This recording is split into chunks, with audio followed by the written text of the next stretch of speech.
Hello friends, book audio bulletin के आज की इस एपिसोड में आपका स्वागत है। आज का एपिसोड बहुत ही खास होने वाला है उन लोगों के लिए जो स्पेशली राइटर हैं या फिर लिखने की सोच रहे हैं, क्योंकि आज हम बुक पब्लिशिंग, रॉयल्टी, मार्केटिंग, किताब की मार्केटिंग कैसे करें, इन सारी बातों पे डिटेल से डिस्कस करेंगे। साथ ही आप ये जानेंगे कि किताबों की पब्लिशिंग कैसे होती है, चाहे वो पेपर बैक में हो या फिर ई बुक में हो या फिर ऑडियो बुक में, हम कैसे पब्लिश कर सकते हैं और कैसे उससे अर्निंग कर सकते हैं। तो वीडियो को पूरा देखें, बिल्कुल भी मिस न करें। सबसे पहले हम जानेंगे कि किसी किताब से रॉयल्टी कैसे आती है, और रॉयल्टी कैसे आती है ये जानने के लिए पहले हमें समझना पड़ेगा कि किसी किताब से रेवेन्यू कैसे आता है। किसी भी किताब से अर्निंग के मेनली 3 सोर्सेज होते हैं: direct selling, subscription and AdSense.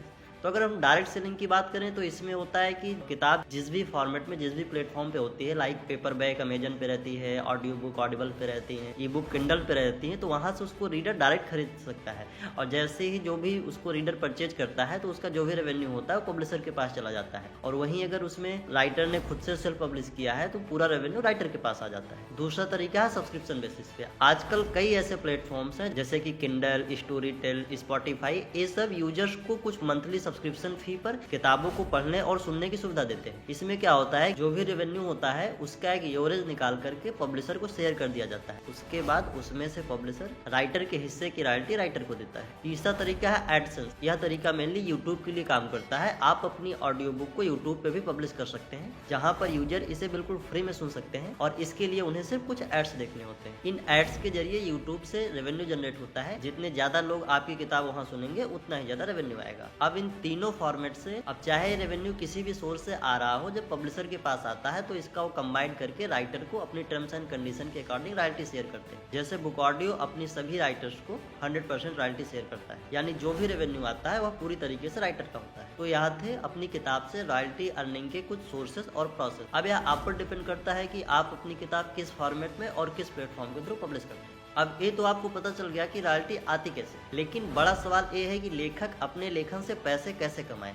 उस रॉयल्टी के अमाउंट को बढ़ाए कैसे। आज के समय में जब पब्लिशिंग इतनी सरल हो गई है तो बहुत सी किताबें लिखी जा रही है, क्योंकि छपना बहुत आसान हो गया है। भारत में सिर्फ हिंदी और इंग्लिश लैंग्वेज में ही हर साल 1 लाख से ज्यादा किताबें छपती, लेकिन इनमें से कुछ ही किताबें ऐसी होती हैं जो पाठकों को पसंद आती हैं और लेखक के लिए वो एक अर्निंग सोर्स बन पाती है। एज अ राइटर, अगर आप लिखने से पहले और लिखने के बाद कुछ बातों का ध्यान रखेंगे और उनको फॉलो करेंगे तो अपनी किताब को एक अच्छा सोर्स ऑफ इनकम बना सकते हैं। ऐसा लिखें जो पाठकों को पसंद आए और उनमें कुछ वैल्यू ऐड कर सके।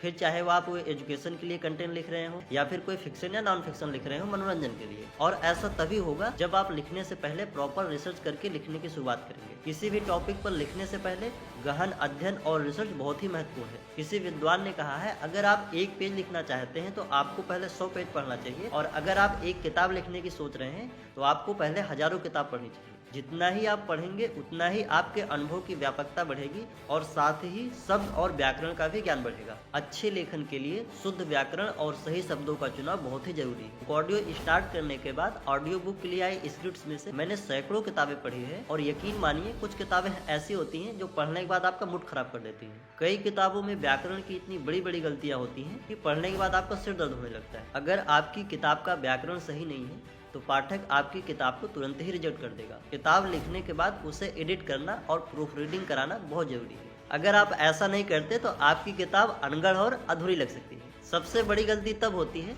जब लेखक को खुद नहीं समझ में आता कि वो आखिर कहना क्या चाहता है। कहानी का उद्देश्य और संदेश स्पष्ट होना चाहिए जिससे पाठक उससे जुड़ सके। इसके लिए आवश्यक है कि कुछ भी लिखने से पहले आप अपने विचारों को व्यवस्थित करके एक रूपरेखा बना लें। आजकल कई ऐसी किताबें देखने को मिलती हैं जिनकी प्रस्तुति बहुत खराब होती है। फॉन्ट, पैराग्राफ और अध्यायों की संरचना पर ध्यान देना बहुत जरूरी है। अगर आप अपने लेखन के लिए गंभीर हैं तो इन बातों का जरूर ध्यान रखें। एक लेखक का काम केवल लिखना नहीं है, बल्कि यह सुनिश्चित भी करना है कि उसका लिखा पाठक को समझ आए और पसंद आए। आपने महीनों की मेहनत और रिसर्च के बाद एक शानदार किताब लिख ली। अब अगला स्टेप है अपनी किताब को पाठकों तक पहुंचाना, यानी पब्लिशिंग एंड डिस्ट्रीब्यूशन। अगर आप ई बुक पब्लिश करना चाहते हैं तो यह सबसे आसान और काफ़ी किफ़ायती तरीका है। बस अपनी किताब का कवर डिजाइन करा लें या खुद बनाकर इसे आप बड़ी आसानी से अमेजन किंडल पे पब्लिश कर सकते हैं। पेपर बैक पब्लिशिंग में आपके पास 2 ऑप्शन हैं, सेल्फ पब्लिशिंग और पब्लिशर का पैकेज। सेल्फ पब्लिशिंग में आप पब्लिशिंग करने के सारे प्रोसेस को खुद मैनेज करते हैं। वहीं अगर आप प्रोफेशनल सर्विसेज चाहते हैं तो आप पब्लिशर पैकेज का चुनाव कर सकते हैं। इसमें वे एक निश्चित अमाउंट ले करके आपकी किताब के पब्लिशिंग के सारे प्रोसेस को खुद मैनेज करते हैं और साथ ही डिस्ट्रीब्यूशन भी देखते हैं। और अगर आप ऑडियो बुक में पब्लिश करना चाहते हैं तो आपके लिए सबसे बढ़िया विकल्प है बुक ऑडियो। बुक ऑडियो न केवल आपकी किताब ऑडियो फॉर्मेट में तैयार करता है, बल्कि Audible, Storytel, Spotify, Google play book जैसे 40 से अधिक प्लेटफॉर्म के साथ मिलकर उसकी ग्लोबल पब्लिशिंग भी करता है, जिससे आपकी किताब ऑडियो में दुनिया भर में 120 से अधिक देशों में उपलब्ध होती है। और सबसे खास बात, यह सभी भाषाओं में है और सबसे अफोर्डेबल।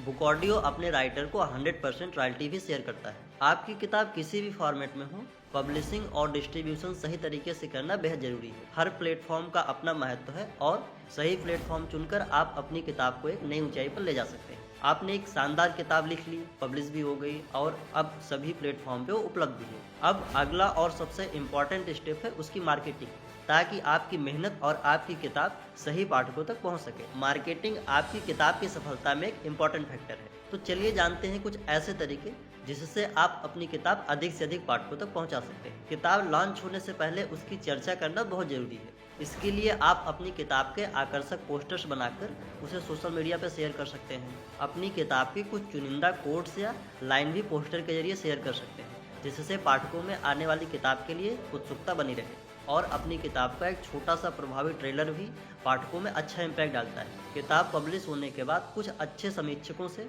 किताब के बारे में रिव्यू लिखवाएं, लेकिन ध्यान रहे कि यह रिव्यू फेक न हो। अगर रिव्यू फेक हुआ और उसको देखकर कोई पाठक आपकी किताब ले लिया तो फिर इससे उसकी निगेटिव मार्केटिंग ही होनी। जो रीडर्स आपकी किताब पढ़ चुके हैं या सुन चुके हैं, उनकी तस्वीरें और उनके रिव्यू आप अपने सोशल मीडिया पर शेयर करें। साथ ही बाकी रीडर्स को भी ऐसा करने के लिए कहें। लिटरेचर फेस्ट और बुक फेयर्स में अपनी किताब के साथ जरूर मौजूद रहें। इन इवेंट से न केवल आपकी किताब को पहचान मिलेगी, बल्कि आप पाठकों से सीधे जुड़ सकते हैं। मीडिया और सोशल मीडिया का उपयोग करें। आज के समय में सोशल मीडिया और मीडिया इंटरव्यूज बहुत इफेक्टिव है। प्रिंट और डिजिटल मीडिया में अपनी किताब के बारे में बात करें, पॉडकास्ट में भाग लें और अपनी किताब के बारे में डिस्कशन करें। सोशल मीडिया पे लाइव स्ट्रीमिंग के जरिए आप अपने पाठकों से सीधे जुड़ सकते हैं। एक बात याद रखें, किताब आपकी है, मेहनत और पैसा आपने लगाया है, तो किताब की मार्केटिंग की जिम्मेदारी भी सबसे ज़्यादा आपकी ही है। किताब पब्लिश होने के बाद प्रमोशन के लिए केवल पब्लिशर पर ही निर्भर न रहे। अगर आप खुद प्रयास नहीं करेंगे तो आपकी मेहनत और किताब दोनों व्यर्थ हो सकती है। याद रखें, एक अच्छा लेखक सिर्फ अच्छा लिखने वाला नहीं, बल्कि अपनी किताब को अच्छे तरीके से दिखाने वाला भी होता है। सबसे आखिरी और ज़रूरी बात, धैर्य रखें। अच्छी किताब लिखने और उसे सफल बनाने में समय लगता है। वीडियो इन्फॉर्मेटिव लगी हो तो लाइक करें और हमारे चैनल को सब्सक्राइब करें। साथ ही कमेंट में बताएं आप अपनी किताब की पब्लिशिंग और मार्केटिंग के लिए कौन सा तरीका अपना रहे हैं, या फिर किस तरीके से आप अभी तक अपनी किताब की पब्लिशिंग और मार्केटिंग कर रहे हैं। अगर आप इनमें से किसी टॉपिक पर और डिटेल में जानना चाहते हैं तो कमेंट में बताएं, हम उस पर डिटेल्स में और भी बात करेंगे। धन्यवाद।